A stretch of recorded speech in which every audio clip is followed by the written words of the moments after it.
In 786, on the road from Mecca, a hunted man rode west with a price on his head. Behind him, a battlefield called Fark.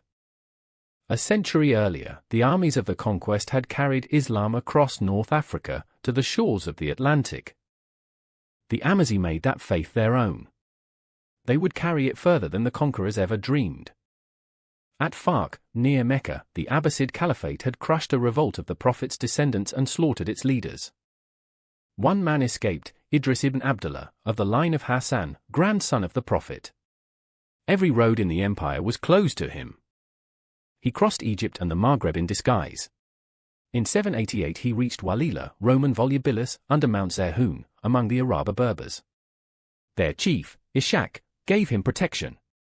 In 789 the Araba proclaimed Idris their imam. The Prophet's house now ruled in the far west. In Baghdad, the Caliph Harun al-Rashid understood exactly what that meant. He chose poison over armies. The chronicles name his agent, Sulayman ibn Jariyah, who came posing as a friend and physician. In 791, Idris was dead.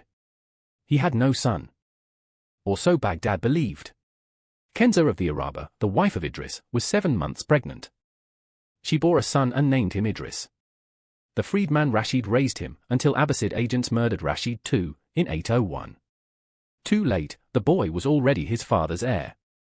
In 804, aged 11, Idris II was proclaimed imam before the tribes. He would finish what his father began. In 809 he founded his capital on the river Fez, the quarter of Al-Aliyah, seat of the city that became Morocco's soul.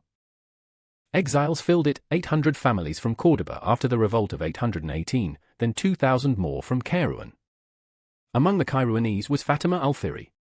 In 859, tradition records, she spent her inheritance building a mosque, al-Qarawiyyin. Guinness and UNESCO recognize it today as the world's oldest continually operating institution of higher learning. It has never stopped teaching. Under the Idrisids, the far west was no province of Damascus or Baghdad, it was a kingdom in its own right.